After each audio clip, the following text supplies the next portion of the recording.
Patre Deus Christus. Happy Easter, everyone. He is risen indeed. Well, I don't think so, but happy Resurrection Sunday to all my believing friends out there. My name is Jared, I'm an atheist, and this Sunday, I went to the oldest church in America. They couldn't even date it, it's so old. And surprisingly, that's actually not clickbait. This was the oldest congregation in America in Florida for some reason. The St. Augustine Catholic Church is located in Florida in the town of St. Augustine, and I'm going to tell you all about it. So here's some backstory. I spent an amazing spring break with my college buddies out in Florida, and we stayed in this quaint little town of St. Augustine. Now, little old me didn't know that this is actually the oldest town in America. Colonized by the Spanish in the Dark Ages or whatever, this was a really beautiful city. Truthfully, I would be okay if like 90% of America looked like this. So me and my college buddies were walking around downtown, and we stumbled upon this church, this big, beautiful, gorgeous cathedral. And whoop-de-dee, wouldn't you know, I'm reading on the plaque, and it is the oldest church in America. That belongs in a museum. Now, there's a little bit of a caveat here, because it's not the actual oldest church building, it's the oldest church congregation. So Spanish settlers in the 16th century came and they built a congregation here, and that church body has survived until today. The church building itself, though, I think was rebuilt after a fire in like the 1800s or something. But still, we're gonna call it the oldest church in America, and we're gonna run with it. So me and my friends are hanging out downtown, and I just can't get this church out of my brain. And I knew that it was Easter Sunday coming up. I'm the Easter Bunny, I'm the Easter Bunny. So I got really excited about this idea, but there was a logistical problem. Me and my homies, my college buddies, we were checking out of our Airbnb Saturday morning, and I was supposed to drive back Saturday afternoon. So instead, I did what any normal church hopping atheist would do. And I slept in my car and caught a cold so that I could wake up at 6 a.m. to walk several blocks to go to a 7 a.m. mass. And need I remind the class, I'm an atheist. Where's your devotion? But we did it. We made it through the night, gasping for air and grasping for aspirin.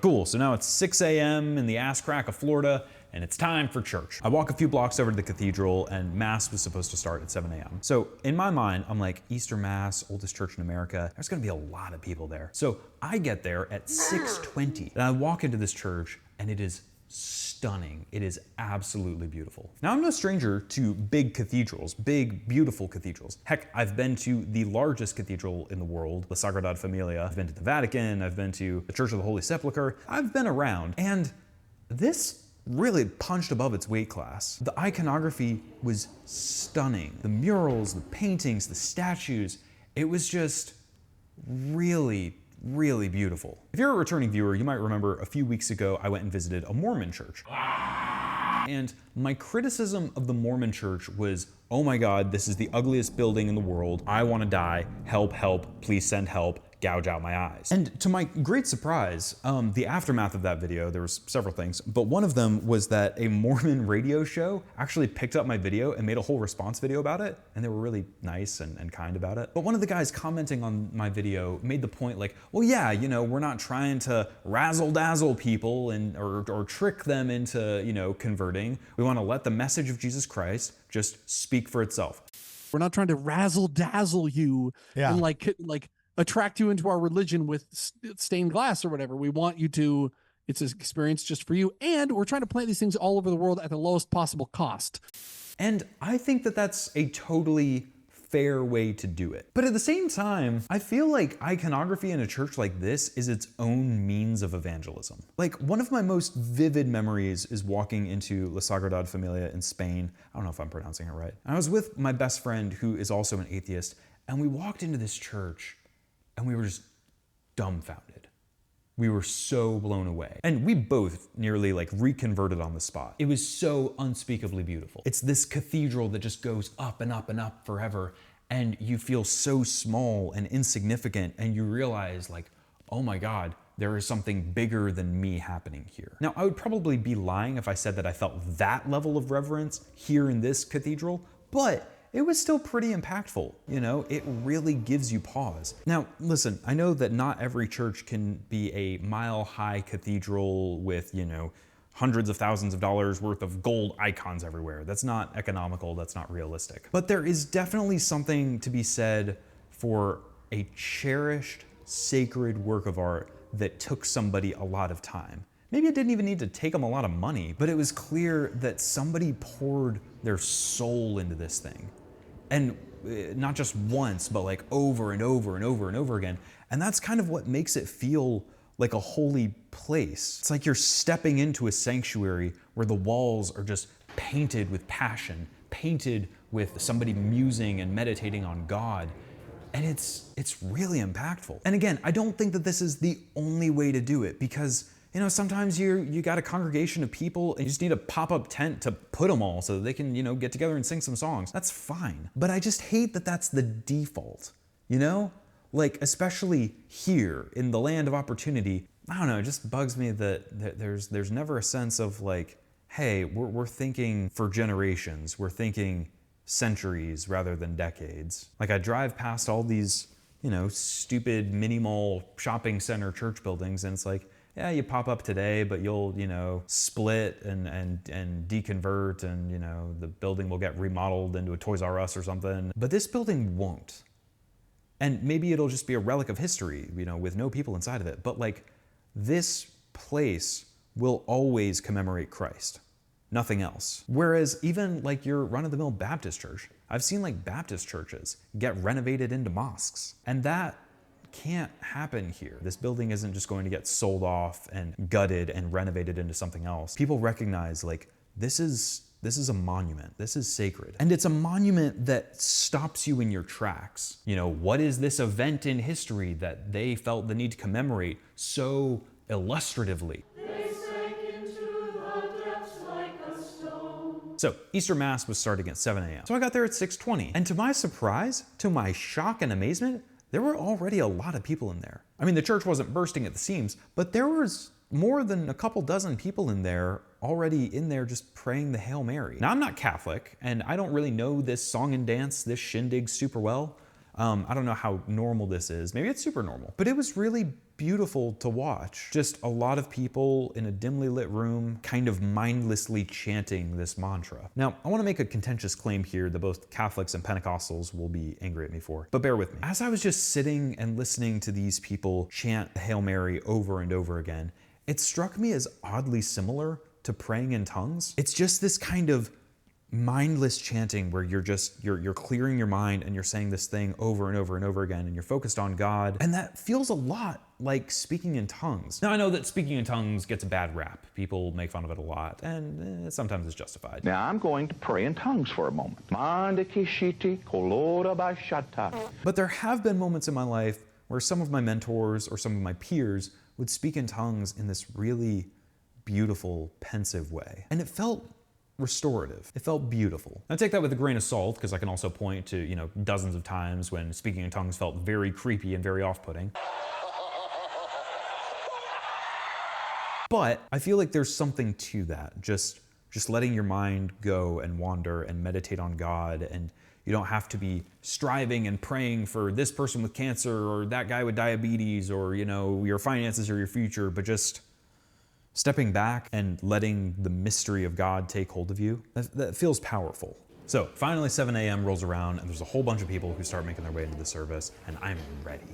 I'm ready for a wild roller coaster. I slept in my car for this. Let's freaking go! And the priest gets up there. He stands up at the podium and he says, "In the days leading up to this holy holiday, I felt my anxiety levels rising, because I have given no fewer than 40 resurrection sermons, and frankly, the resurrection hasn't changed much."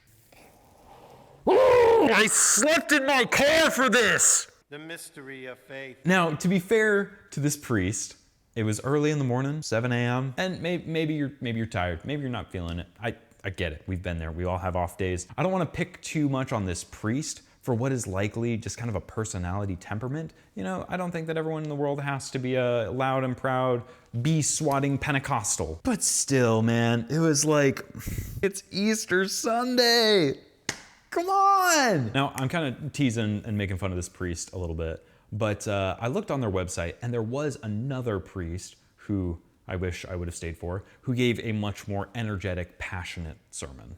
The resurrection was literally the defeat of death. And that dude was rocking it. He seemed like he really had his crap together. Now, this is kind of what I want to get at with this video. This is kind of the weird dichotomy of the Catholic Church to me. You guys have some of the most beautiful, stunning, jaw-dropping art in the world. Period. You guys have a fucking racket on this thing. And then sometimes both clergy and lay people, whenever they talk about it, it's just boring. Now, it's not all Catholics. Certainly not all Catholics. There are plenty of Catholics who are passionate, who are devout, who are rocking it, and y'all are kicking ass. Like when Bishop Barron is talking about the gospel, wow, what a G. Such a vibe, such a vibe. But when I see priests like this, I'm like, what's going on? Why are you here? What are you doing? Like, it's such a sharp and bizarre contrast to see like all this art and iconography all around me. And I'm just imagining like the artist who made these paintings and who sculpted these sculptures, just like being unable to pick up their paintbrush because they're so overwhelmed with the glory of Christ that they're depicting. And then I contrast that with like, where to begin? Where to begin? Maybe the Gospel of Matthew. Maybe the Gospel of Mark. And it's just kind of silly to me. And it's been a hot minute since I've like sat down with a Catholic priest. I would love to. I just haven't in a tick. But sometimes when like it's this boring, I'm like, man, why did you sign up for this? I'm not gonna lie. If I sat through like 3 or 4 sermons that were all this boring, I'd just offer the guy to deconvert. Come on, man, we'll head down to the bar, we'll crack open a cold one, we'll download Tinder. So I just don't know like why, you know, what's going on there? Again, I think I might just be harping on a poor individual who just has kind of a sullen temperament. And it's probably not fair for me to tease him, which is why I'm not showing any clips of him. And so, fair enough. But outside of this kind of lackluster homily, I had a really good time at this church all the same. So I want to talk about one other weird thing that happened at this church that doesn't happen often. I walked into this congregation and nobody said hi to me. Nobody. There weren't a host of greeters at the back of the church saying, come back and visit us, or thanks for coming, or happy Easter. I didn't have a single other interaction with anyone at that church. And if it were an evangelical church or a Protestant church, I would probably crap on them for that. But that's because at evangelical and Protestant churches, it feels kind of hypocritical because invariably they always have signage that says, you know, come back next Sunday, or they're advertising their youth group conference, or, you know, whatever big meeting they have coming up next. But there wasn't any of that here. It just felt very adult, very mature. You come here, you do your business with God, the priests are in the back if you need them, and then you leave. There was no micromanaging of my spirituality, which I appreciate. And everyone's in a different season of life, you know, maybe you're in a place where you need some rigidity. Maybe you need a fundamentalist Baptist church to kind of tell you what to think. Maybe, I don't know. But this felt like a different kind of spirituality, where it's up to you. You know, it's between you and God, and you guys need to sort it out, and we are here to help foster and facilitate that and help you along your journey, but we're not gonna baby you. And there's something really cool about that. So I wanna shift gears a little bit here in our final section of this video. I actually had the chance to go and visit this church before Sunday service. I think it was like Thursday or Friday. I kind of snuck off from my friend group and went and just like sat inside and, you know, during visiting hours, just kind of walked around and examined the whole church. And that was even more meaningful than the Easter service itself. Just sitting alone, contemplating, meditating, looking at all the iconography, reminiscing about the gospel story, thinking about the lives of the saints and the heroes of the faith and the martyrs, and it was a lot. Whenever I'm in a big cathedral like this, I always hear like choir music in my head. And so I'm kind of walking around looking at the art, and I walk into the back of the church and there's a bust, like a sculpture of St. Augustine. And I just remember staring at that statue and I started tearing up a little bit. I don't really know what I'm doing here. I don't know what this is or what it's going to lead to, but I spent a lot of years of my life wrestling with God. And as I was looking at that sculpture of St. Augustine, It just seemed like he was a kindred spirit and like he was somebody who had done that too. And even though I don't believe anymore,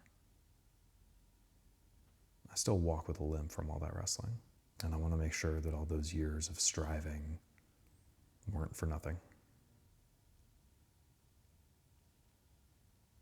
So, happy Easter to my believing friends. My name is Jared. I'm an atheist. Go to church. And if the priest is boring, show him this video and tell him to not be. I'm kidding. I don't know. Shoot him with a water gun. Buy them some chocolate. All right. I'm going to go hit on your mom and offer to buy her dowry with like a bunch of like a dozen of my finest fatted calves or something. I don't know. See ya.